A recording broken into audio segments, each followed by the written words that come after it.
সমান মুখ্যমন্ত্ৰীৰ বাবেও একেখনেই আইন লাগিব যদি কাইলে কোনোবাই আলফাৰ নামত কবিতা লিখিলে কোনোবাই ছবি আঁকিলে কোনোবাই আসলতে আলফাৰ প্ৰতি সমৰ্থনৰ এটা বাক্য লিখিলে এৰেষ্ট কৰে তেতিয়াহ'লে মুখ্যমন্ত্ৰী মহোদয়ৰ এই পাব্লিক ষ্টেটমেণ্টৰ ক্ষেত্ৰত ডিজিপিৰ কি ষ্টেণ্ড হ'ব আমি তেখেতৰ বিৰুদ্ধে এখন এফআইআৰ আজি দাখিল কৰিছো দিছপুৰ আৰক্ষী চকীত আৰু আমি দাবী কৰিছো যে ইকুৱেলিটি বিফৰ ল ইকুৱেল প্ৰটেকশ্যন অফ ল সকলোৰে বাবে সমান ৰুল অফ ল লাগিব লাগে তেওঁৰ বিৰুদ্ধে ক্ৰিমিনেল প্ৰসিকিউশ্যন হ'ব লাগে যদি বেলেগে আলফাক ছাপোৰ্ট কৰি ছবি আঁকিলে কবিতা লিখিলে এনএছএ লাগে ইউএপিএ লাগে তেনে মুখ্যমন্ত্ৰীৰ বিৰুদ্ধেও লাগিব লাগে আৰু এজন মুখ্যমন্ত্ৰী তেওঁ এটা কনষ্টিটিউচনেল পোষ্টত আছে এখন ৰাজ্যৰ এজন মুখ্যমন্ত্ৰী আজি হিমন্ত বিশ্ব শৰ্মা দেৱে যেতিয়া মুখ্যমন্ত্ৰী হিচাপে শপত গ্ৰহণ কৰিছিলে তেখেতে কৈছিলে যে ভাৰতৰ অখণ্ডতা আৰু সাৰ্বভৌমত্বৰ প্ৰতি তেখেত সদায় দায়বদ্ধ হৈ থাকিব অখণ্ডতা আৰু সাৰ্বভৌমত্ব নষ্ট হোৱা কোনো কাম তেখেতে নিজেও কৰিব নোৱাৰে আৰু সেয়া তাৰ প্ৰতি তেওঁ দায়বদ্ধ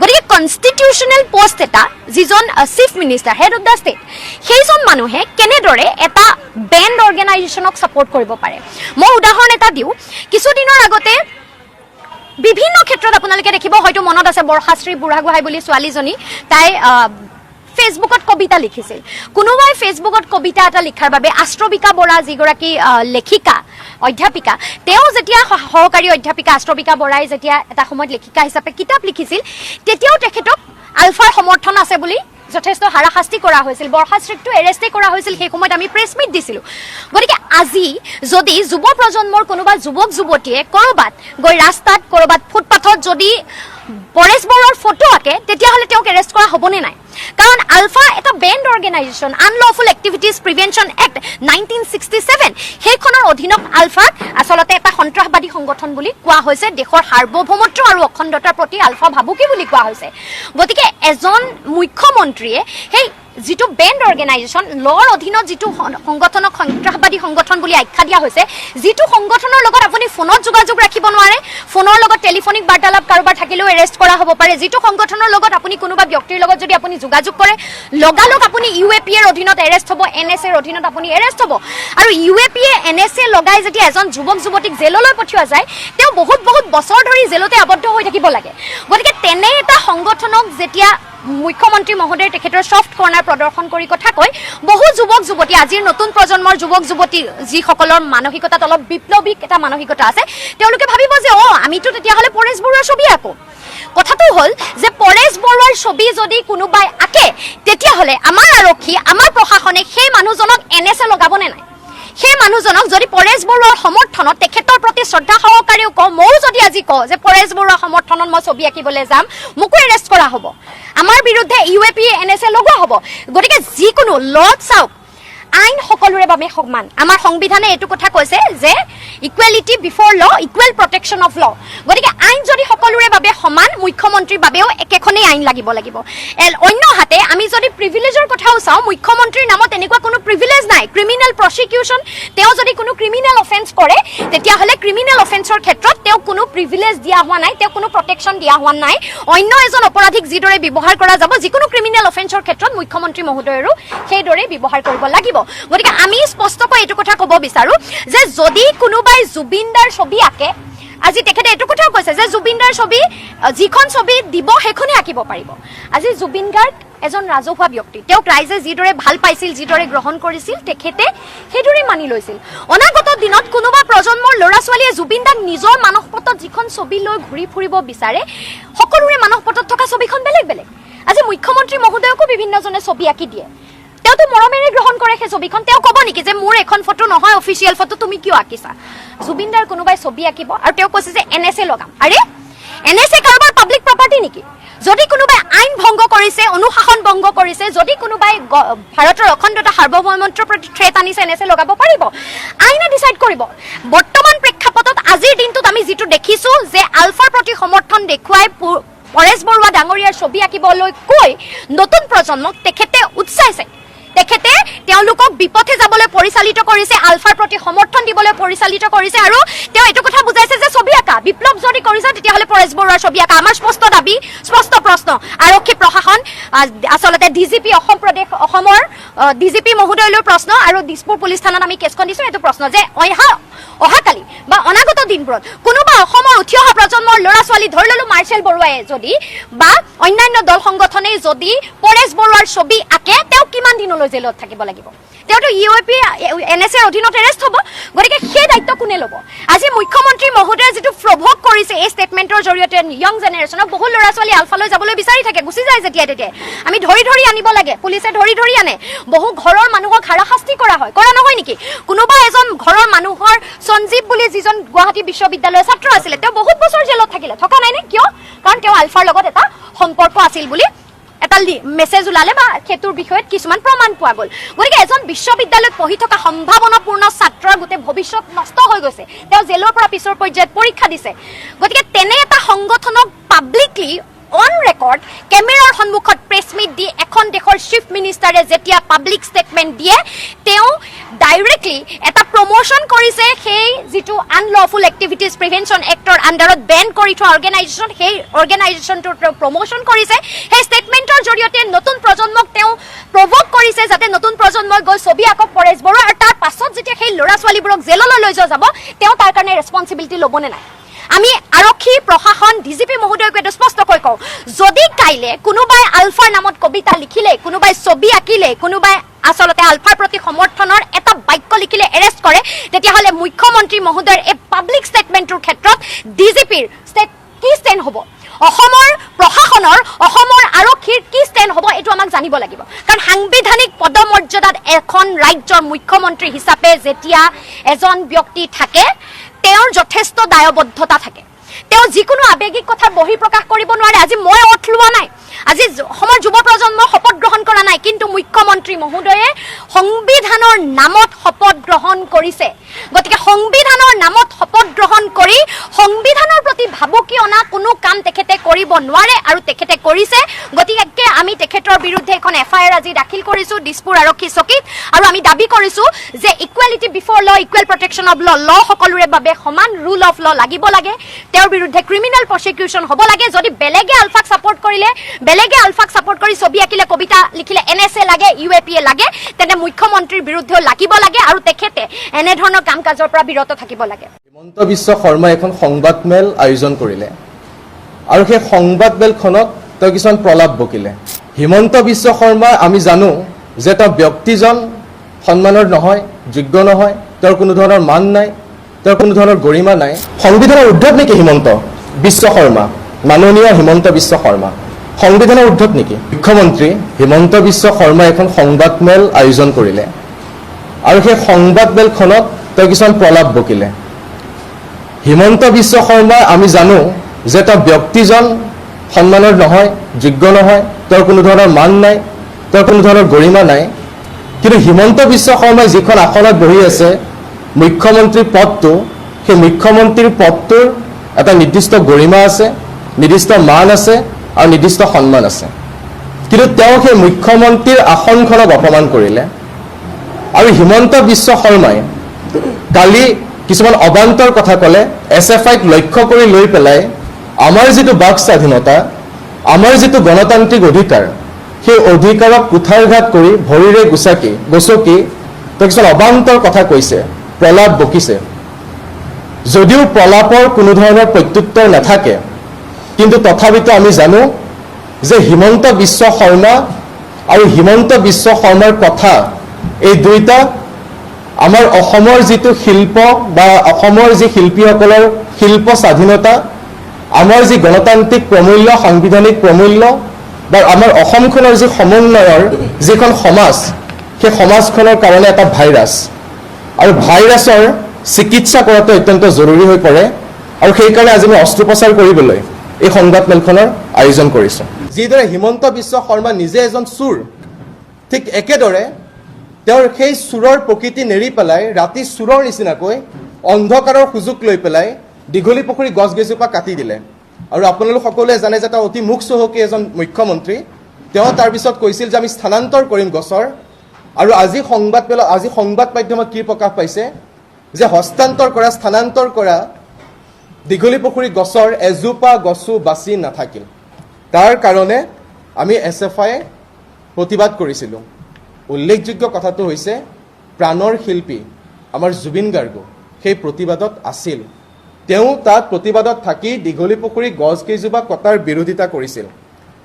আৰু তথ্যই কি কয় যে চৰকাৰখনৰ দিনত 2016 চনৰ পৰা এতিয়ালৈকে 1,06,896 জোপা গছ এইখন অসমত কটা হৈছে। আমি এতিয়া স্পষ্ট আমাৰ মতটো আমি ক'ব বিচাৰিছোঁ যে আমি উন্নয়নৰ বিৰোধী নহয়, আমি কোনো ধৰণৰ উন্নয়নৰ প্ৰকল্পৰ বিৰোধী নহয়, কিন্তু সেই উন্নয়ন কাৰ বাবে? কেৱল মাত্ৰ 1% কাৰণে সেই উন্নয়ন নেকি? কেৱল মাত্ৰ আদানী আম্বানী আৰু হিমন্ত বিশ্ব শৰ্মাৰ পত্নী ৰিণিকী ভূঞাৰ কাৰণে সেই উন্নয়ন নেকি? সেই উন্নয়নত আমাৰ দৰে সাধাৰণ জনসাধাৰণ আছেনে নাই? আৰু দ্বিতীয় কথাটো হৈছে যে আমি বহনক্ষম উন্নয়নৰ কথা কওঁ। আমি বহনক্ষম উন্নয়নৰ কথা কৈছিলোঁ, আমি সুপৰিকল্পিত নগৰ উন্নয়নৰ কথা কৈছিলোঁ। আৰু যেতিয়া গছ গছনি তহিলং কৰিছিল তেতিয়া জুবিন গাৰ্গ, প্ৰাণৰ শিল্পী জুবিন গাৰ্গে কি কৈছিল? যে গছ নাকাটিবা, নেপায়। হিমন্ত বিশ্ব শৰ্মা, মুখ্যমন্ত্ৰী হিমন্ত বিশ্ব শৰ্মাই আস্ফালন কি কৰে যে আমি জুবিন গাৰ্গক ভাল পাওঁ, কিন্তু জুবিন গাৰ্গে দেখুৱাই থৈ যোৱা যি পথ গছ নাকাটিবা নেপায়, সেই পথত তেওঁ কেতিয়াও অগ্ৰসৰ হ'ব নিবিচাৰে। গতিকে কেৱল মাত্ৰ আস্ফালন কৰিলে নহ'ব, যদি বুকুত সাহস আছে জুবিন গাৰ্গ, প্ৰাণৰ শিল্পী জুবিন গাৰ্গে দেখুৱাই থৈ যোৱা পথৰ সাৰথি হওক, তেতিয়া গম পাম যে হিমন্ত বিশ্ব শৰ্মাও জুবিন গাৰ্গক ভাল পায় প্ৰকৃতাৰ্থত। এইখিনি আছিল দীঘলী পুখুৰীৰ ফ্লাইঅভাৰক লৈ পেলাই কথাখিনি আৰু আমাৰ SFI আমি কি কৰিছিলোঁ। তাৰপিছত কালি আমি গণেশগুৰি ছবিখনৰ কথালৈ আহোঁ। হিমন্ত বিশ্ব শৰ্মাই কালি গণেশগুৰি ছবিখনৰ কথাও বহুত কথা কৈছে। প্ৰথম কথাটো হিমন্ত বিশ্ব শৰ্মাই কি ক'লে যে এইখন বোলে জুবিন গাৰ্গৰ নিচিনা ফটো লগা নাছিল বা জুবিন গাৰ্গৰ ছবি হোৱা নাছিল আৰু চৰকাৰে মুচিব বিচৰা নাছিল, চৰকাৰে সেই ছবিখন মুচিব বিচৰা নাছিল। এই কথাখিনি ক্লেৰিফাই কৰিবলৈ হিমন্ত বিশ্ব শৰ্মাক ইমান দিন কিয় লাগি গ'ল? প্ৰথম। দ্বিতীয়, যেতিয়া ছবিখন মুচা হৈছিল তেতিয়া চিত্ৰশিল্পী মাৰ্চেল বৰুৱাই পুনৰ অংকন কৰিবৰ কাৰণে যেতিয়া গণেশগুৰি আহিছিল তেতিয়া প্ৰশাসনে তেওঁক লৈ গৈছিল আৰু প্ৰশাসনে কৈছিল যে 3 জুলাইৰ পিছত অংকন কৰিবা। এই দুটা কথাৰ পৰা এইটো কথা স্পষ্ট হৈ পৰে যে হিমন্ত বিশ্ব শৰ্মাৰ বিজেপি চৰকাৰখনে উদ্দেশ্য প্ৰণোদিতভাৱে গণেশগুৰিৰ পৰা জুবিন গাৰ্গৰ, আমাৰ প্ৰাণৰ শিল্পী জুবিন গাৰ্গৰ ছবিখন মুচি দিয়াৰ ষড়যন্ত্ৰ কৰিছিল। কাৰণ ভয় কিয়? কাৰণ জুবিন গাৰ্গে যাক ভাল পায়, এতিয়া কৈছে যে জুবিন গাৰ্গক টুপি পিন্ধাই দিয়া হয়। আৰে জুবিন গাৰ্গে নিজেই সেই টুপিটো পিন্ধে আৰু জুবিন গাৰ্গে নিজে সেই টুপিটো পিন্ধি পেলাই তেওঁ ভাল পোৱা 3জন ব্যক্তিৰ অন্যতম চে গুয়েভাৰাৰ তেওঁৰ যি সংগ্ৰাম, তেওঁৰ যি সমাজবাদৰ কথা বতৰা, তাৰ লগত তেওঁ সংযোগ স্থাপন কৰে। জুবিন গাৰ্গক আমি টুপি পিন্ধোৱা নাই, জুবিন গাৰ্গক আমি সমাজবাদী সজোৱা নাই, জুবিন গাৰ্গক আমি কমিউনিষ্ট বুলি কোৱা নাই। স্বয়ং প্ৰাণৰ শিল্পী জুবিন গাৰ্গে নিজেই স্বঘোষণা কৰি থৈ গৈছিল চে গুয়েভাৰাক ভাল পাওঁ বুলি, সমাজবাদৰ কথা কৈছিল, অসমত এতিয়া লাল চালামৰ সময় আহিছে বুলি কৈ গৈছিল, সেয়া স্বয়ং জুবিন গাৰ্গে কৈছে। তাৰপিছত তেওঁ গৰিমা গাৰ্গৰ স্বীকৃতিৰ কথা ক'লে, আমাৰ গৰিমা বৰ স্বীকৃতি লাগিব। আপোনালোকে যদি ফেচবুকত চাই সেই ছবিখন মুচি পেলোৱাৰ পিছত খুদ গৰিমা বৌয়ে নিজে ফেচবুকত মৰ্মান্তিক হৈ পেলাই, অতি হৃদয় বিদাৰক কথা, গৰিমা বৌয়ে নিজে ফেচবুকত লিখিছিল যে জুবিন গাৰ্গৰ ছবিখনে গুৱাহাটীৰ চহৰখন ইমান কদৰ্য কৰিছেনে, সেইবুলি তেওঁ নিজে মৰ্মান্তিক হৈ এটা হৃদয় বিদাৰক ঘটনা।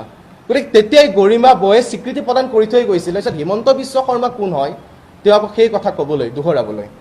তাৰপিছত তেওঁ কৈছে যে পুলিচ প্ৰশাসনৰ কথা কৈছে। চিত্ৰশিল্পী মাৰ্চেল বৰুৱাক আটক কৰি পেলাই, মানে লৈ গৈ পেলাই পুলিচে বোলে কৈছে তুমি অকণমান ৰৈ দিয়া, আমি ভাল আৰ্টিষ্টৰ দৰে ছবি অঁকাম। এতিয়া যিদৰে আমাৰ প্ৰধানমন্ত্ৰীগৰাকীৰ এণ্টায়াৰ পলিটিকেল ছায়েন্সৰ ওপৰত ডিগ্ৰী আছে, ঠিক তেনেদৰে আমাৰ মুখ্যমন্ত্ৰীগৰাকীৰ কিবা এণ্টায়াৰ কিবা আৰ্টৰ ওপৰত কিবা ডিগ্ৰী আছে নে ডিপ্ল'মা আছে আমি নাজানো, কিন্তু হিমন্ত বিশ্ব শৰ্মাই হাতত ছবি আঁকিব জানে নে নাজানে, তেওঁ কোন নিৰ্ধাৰণ কৰিবলৈ যে তেওঁ ভাল আৰ্টিষ্ট কোন হয়, বেয়া আৰ্টিষ্ট কোন হয়, তেওঁ কোন? আৰু পুলিচ প্ৰশাসনক লগাইছে বোলে, পুলিচ প্ৰশাসনে কৈছে আমি ভাল আৰ্টিষ্টক লগাম। ঘটনা কি ঘটি আছে? যোৱা 10টা বছৰত 2 লাখতকৈ অধিক নাৰীৰ বিৰুদ্ধে অপৰাধজনিত ঘটনা সংঘটিত হৈ আছে। পুলিচ প্ৰশাসনে সেইবিলাক বিষয়ত মনোযোগ দিব লাগে নে ভাল আৰ্টিষ্ট কোন, বেয়া আৰ্টিষ্ট কোন সেয়া নিৰ্ধাৰণ কৰিব লাগে? সংবিধানে দিছে নেকি হিমন্ত বিশ্ব শৰ্মাক অধিকাৰ?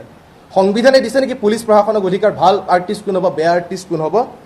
আৰু তাৰপিছত এই যে চিন্তাবিলাক আহে হিমন্ত বিশ্ব শৰ্মাৰ, এইটো আচলতে এটা উৰ্বৰ মস্তিষ্কৰ আচলতে যুগান্তকাৰী আৱিষ্কাৰ হিমন্ত বিশ্ব শৰ্মাই, যে পুলিচ প্ৰশাসনে এটা নিৰ্ধাৰণ কৰিব ভাল আৰ্টিষ্ট কোন, বেয়া আৰ্টিষ্ট কোন। ইয়াৰ ওপৰত আচলতে এখন গৱেষণা হ'ব লাগে। আৰু হিমন্ত বিশ্ব শৰ্মাই নিজেও কৈছে যে তেওঁ ৰং বোলাব। যিখন হাতেৰে, হিমন্ত বিশ্ব শৰ্মাৰ কথা কৈছে, যিখন হাতেৰে আমাৰ সাধাৰণ দৰিদ্ৰ কৃষক শ্ৰমিকক উচ্ছেদ কৰি পেলাই যিখন হাত তেজৰে ৰাঙলী হৈ আছে, সাধাৰণ ঘৰৰ পইচা মাৰি পেলাই যিখন হাতেৰে পইচা মাৰিছে হিমন্ত বিশ্ব শৰ্মাই, সেই হিমন্ত বিশ্ব শৰ্মাৰ হাতেৰে যদি তুলিকাত তেওঁ ধৰে, তেতিয়াহ'লে সেই আৰ্টৰ প্ৰতি অপমান, সেই চিত্ৰশিল্পৰ প্ৰতি অপমান। গতিকে তেওঁ নধৰাই ভাল তুলিকা হাতত লোৱাটো। তাৰপিছত তেওঁ কি কৈছে, তেওঁ কৈছে যে এতিয়াতো এনেকুৱা হৈ গৈছে যে আমি জীৱন্ত অৱস্থাত যাক ভাল পাইছিলোঁ, জুবিন গাৰ্গক যোনে ভাল পাইছিল, তেওঁলোকক এতিয়া বেয়া পোৱাৰ নিচিনা এটা পৰিৱেশ ৰচনা কৰা হৈছে। কিমান ভাল পাই প্ৰমাণ কি হৈছে বিধানসভাত। বিমল বৰাই কি ক'লে, মন্ত্ৰী বিমল বৰাই বিধানসভাত তথ্য দাঙি ধৰিছে যে জুবিন ক্ষেত্ৰ নিৰ্মাণৰ কাৰণে কেৱল মাত্ৰ 30% কাম এতিয়ালৈকে সম্পন্ন হৈছে। কিমান হ'ল? অক্টোবৰ মাহ, নৱেম্বৰ, ডিচেম্বৰ, জানুৱাৰী, ফেব্ৰুৱাৰী, মাৰ্চ, এপ্ৰিল, মে', জুন, জুলাইত ভৰি দিছোঁ। আৰু এই গোটেই মাহকেইটাত কিমান কাম সমাপ্ত হ'ল? 30%। আৰু কি কাম হৈছে 30%? পকী চাৰিসীমা নিৰ্মাণৰ 30% কাম সম্পন্ন হৈছে। এয়া হৈছে হিমন্ত বিশ্ব শৰ্মাৰ জুবিন গাৰ্গৰ প্ৰতি, প্ৰাণৰ শিল্পী জুবিন গাৰ্গৰ প্ৰতি থকা চেনেহ, প্ৰাণৰ শিল্পী জুবিন গাৰ্গৰ প্ৰতি থকা ভাল পোৱা। তাৰপিছত এতিয়া SFI কথালৈ আহিছোঁ। আমাৰ হিমন্ত বিশ্ব শৰ্মাই SPDCক কৈছে বোলে এতিয়া আৰু SFI উৰণ সেতুত ছবি অংকন কৰিব নোৱাৰে। দে উইল বি এৰেষ্টেড, আমাক এৰেষ্ট কৰিব। হিমন্ত বিশ্ব শৰ্মাৰ ব্যক্তিগত সম্পত্তি নেকি অসমখন? ৰিণিকী ভূঞাৰ ব্যক্তিগত সম্পত্তি নেকি অসমখন? কোনে অধিকাৰ দিছে? আমি তাত ছবি অংকন কৰাৰ অধিকাৰ SFI আছে আৰু অংকন কৰি যাব। হিমন্ত বিশ্ব শৰ্মাৰ ব্যক্তিগত সম্পত্তি নহয়, ৰিণিকী ভূঞাৰ ব্যক্তিগত সম্পত্তি নহয়, ইয়াৰ ৰাজহুৱা সম্পদ, আৰু ৰাজহুৱা সম্পদত সকলোৰে অধিকাৰ আছে।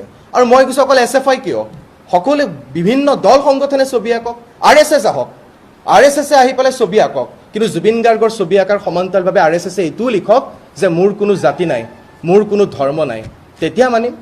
RSSও আহক, আমিতো আমন্ত্ৰণ জনাইছোঁ, আমি শিল্পৰ স্বাধীনতাক লৈ SFI সক্ৰিয়, যে কোনো দল মত ৰাজনৈতিক আদৰ্শ নিৰ্বিশেষে সকলোৰে অধিকাৰ থাকিব লাগে ছবি অংকন কৰাৰ। গতিকে RSSও আঁকক, খালি জুবিন গাৰ্গৰ সেই প্ৰকৃত আদৰ্শটো তুলিও ধৰক। তাৰপিছত ছবি অঁকাৰ স্বাধীনতা, দেশৰ আইন কানুনৰ ঊৰ্ধত নেকি হিমন্ত বিশ্ব শৰ্মা যে তেওঁ ছবি অঁকাৰ বিৰোধিতা কৰিব?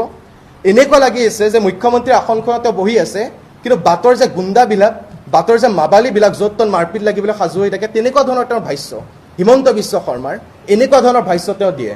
বাটৰ গুণ্ডা, বাটৰ মাবালীৰ পৰা তেওঁ কোনো পৃথক নহয়, এনেকুৱাই প্ৰমাণ কৰিছে তেওঁ। তাৰপিছত আৰু আটাইতকৈ মৰ্মান্তিক ঘটনাটো কি, যে হিমন্ত বিশ্ব শৰ্মাই এতিয়া কি কৈছে, জুবিন গাৰ্গ, বিদ্ৰোহী শিল্পী জুবিন গাৰ্গৰ প্ৰতিচ্ছবি অংকন কৰিবলৈ এতিয়া হিমন্ত বিশ্ব শৰ্মাৰ অনুমতি ল'ব লাগিব। এনেকুৱা দুৰ্দশা, এনেকুৱা অৱস্থালৈ আমি অসমখন এতিয়া গৈছোঁ যে আমি প্ৰাণৰ শিল্পী জুবিন গাৰ্গৰ ছবি অংকন কৰিবলৈ হিমন্ত বিশ্ব শৰ্মাৰ দৰে ব্যক্তি এজনৰ অনুমতি নলওঁ, আমি আঁকিম। তাৰপিছত মোৰ এই গোটেই কথাখিনিৰ অৰ্থটো কি? গোটেই কথাখিনিৰ অৰ্থটো হৈছে যে হিমন্ত বিশ্ব শৰ্মাই আচলতে জুবিন গাৰ্গক কিয় ইমান ভয় কৰে? এই জুবিন সত্তাটোক লৈ পেলাই আমাৰ হিমন্ত বিশ্ব শৰ্মা ত্ৰাসিত কিয়? কাৰণ জুবিন গাৰ্গে যেতিয়া কয় যে অসমত এতিয়া লাল চালামৰ সময় আহিছে, তেতিয়া চাগে হিমন্ত বিশ্ব শৰ্মাই নিজৰ চকীখনৰ পৰা হাত জাপ মাৰে। যেতিয়া জুবিন গাৰ্গে কয় নতুন প্ৰজন্মক অনুপ্ৰাণিত কৰে যে সমাজবাদী হ, সমাজবাদৰ কথাত যা, তেতিয়া চাগে তেওঁ হুৰাই শ্লিপিং টেবলেট খাই পেলাই শুবলৈ বাধ্য হয়। কিহৰ কাৰণে ভয়? কাৰণ হিমন্ত বিশ্ব শৰ্মাৰ যি জনবিৰোধী নীতি, হিমন্ত বিশ্ব শৰ্মাৰ যি ছাত্ৰ সমাজ বিৰোধী নীতি, মহিলা বিৰোধী নীতি, সেই নীতিক প্ৰত্যাহ্বান জনাই সমাজবাদৰ আদৰ্শই, আৰু জুবিন গাৰ্গে সেই সমাজবাদৰ আদৰ্শ পোষকতা কৰিছিল। সেইকাৰণে চাগে জুবিন সত্তাটোলৈ আমাৰ হিমন্ত বিশ্ব শৰ্মাৰ ভয়। তাৰপিছত তেওঁ কি কৈছে, তেওঁ লাষ্টৰ একদম বক্তব্যৰ লাষ্টত তেওঁ কৈছে যে এতিয়া অসমখন SFI খাইছে। মোৰ এনেকুৱা লাগে যে হিমন্ত বিশ্ব শৰ্মা, আমাৰ ৰমাকান্ত দেউৰী, মৰিয়নী ৰূপজ্যোতি কুৰ্মী আৰু আমাৰ জয়ন্ত মল্ল বৰুৱা, এওঁলোকৰ মাজত এটা অঘোষিত কম্পিটিশ্যন হৈছে। অঘোষিত কম্পিটিশ্যনটো কি যে কোনে বেছিকৈ জোক মাৰিব পাৰে, কোনে বেছিকৈ কৌতুক কৰিব পাৰে, কোনে দেশ খাইছে। SFI দেশ খাইছে নেকি? SFI অসমখন খাইছে নেকি? কি ৰিপৰ্ট, তথ্যই কি কয়? তথ্যই কয় যে দেশৰ অষ্টম দৰিদ্ৰ ৰাজ্য হৈছে অসম, হিমন্ত বিশ্ব শৰ্মাৰ মুখ্যমন্ত্ৰিত্ব ইয়াত। শিক্ষাৰ ক্ষেত্ৰত 28খন ৰাজ্যৰ ভিতৰত আমাৰ স্থান হৈছে অসমৰ 26, স্বাস্থ্যৰ ক্ষেত্ৰত 25, অৰ্থনৈতিক উন্নয়নত 23, ক্ষুধা সূচাংকত 22 গ'ল। আৰু আনিছে দেশ খাইছে বুলি কৈছে, আৰু কা আনিছে হিমন্ত বিশ্ব শৰ্মাই, কা আনিছে বিজেপিয়ে, জাতি লৈ গ'ল, অসমখনক খালে আচলতে বিজেপিয়ে। হিমন্ত বিশ্ব শৰ্মাই কা আনিছে, জাতি গ'ল, মাটি গ'ল, ভেটি গ'ল, গতিকে অসমখনক আচলতে খাইছে কোনে? তাৰপিছত তেওঁ কিন্তু এটা কথা যে হিমন্ত বিশ্ব শৰ্মাৰ কিছুমান বক্তব্যৰ লগত মই একমত। হিমন্ত বিশ্ব শৰ্মাই কৈছে যে সন্ত্ৰাসৰ বিৰুদ্ধে আমি শ্লোগান লিখিব লাগে, সন্ত্ৰাসৰ বিৰুদ্ধে আমি মুখৰিত হ'ব লাগে। নিশ্চয় আমি মুখৰিত হ'ম। আৰু সন্ত্ৰাস ক'ত হৈছে অসমত? যেতিয়া সাধাৰণ দৰিদ্ৰ কৃষক খেতিয়কৰ মাটি উচ্ছেদ কৰি তেওঁলোকৰ ঘৰ বাৰী ভাঙি শূন্য দৰত, এটকা দৰত পুঁজিপতিক মাটি দিয়া হৈছে, আদানী আম্বানীক মাটি বিলাই দিয়া হৈছে, গতাই দিয়া হৈছে। আৰু তাৰপিছত যেতিয়া মানুহৰ গোটেই ঘৰখন নাইকিয়া হৈছে, নিজৰ মাটিৰ পৰা তেওঁলোকক আঁতৰাই পঠিওৱা হৈছে, সেয়া হৈছে হিমন্ত বিশ্ব শৰ্মাৰ সন্ত্ৰাস। লাইকা দধিয়াত এডোখৰ মাটিৰ বাবে যেতিয়া কুস্মিতা মৰাণে প্ৰতিবাদ কৰে, আৰু প্ৰতিবাদ কৰাৰ সময়তে যেতিয়া গৰ্ভত নিজৰ পুতেক সন্তানটি মৰি যায়, সেয়া হৈছে হিমন্ত বিশ্ব শৰ্মাৰ সন্ত্ৰাস। যেতিয়া লাখ লাখ নিবনুৱা, এতিয়াতো তথ্যও ভুল কৰে, এই নিবনুৱা সমস্যাত ভাৰাক্ৰান্ত হৈ যেতিয়া আমাৰ যুৱক যুৱতীসকলে আত্মহত্যা কৰে, সেয়া হৈছে হিমন্ত বিশ্ব শৰ্মাৰ সন্ত্ৰাস। যেতিয়া প্ৰশ্ন কাকত ফাদিল হয় আৰু যেতিয়া 20জনতকৈ অধিক ছাত্ৰ ছাত্ৰীয়ে আত্মহত্যা কৰিবলৈ বাধ্য হয়, আত্মহনন কৰিবলৈ বাধ্য হয়, সেয়া হৈছে বিজেপি, সেয়া হৈছে হিমন্ত বিশ্ব শৰ্মাৰ সন্ত্ৰাস। তেতিয়াহ'লে কেৱল মাত্ৰ গণেশগুৰিতে নহয়, অসমৰ প্ৰত্যেকখন দেৱালে দেৱালে সন্ত্ৰাসৰ বিৰুদ্ধে SFI শ্লোগান লিখিব। ধন্যবাদ ভিডিঅ'টো সম্পূৰ্ণ কৰি চোৱাৰ বাবে। আৰু এনেকুৱা ধৰণৰ ভিডিঅ' নিতৌ পাই থাকিবলৈ চেনেলটো ছাবস্ক্ৰাইব কৰি ভিডিঅ'টো এটা লাইক কৰি দিব, লগতে এটা হাইপো কৰিব। আজিলৈ পুনৰ লগ পাম এটা ভিডিঅ'ত। ধন্যবাদ।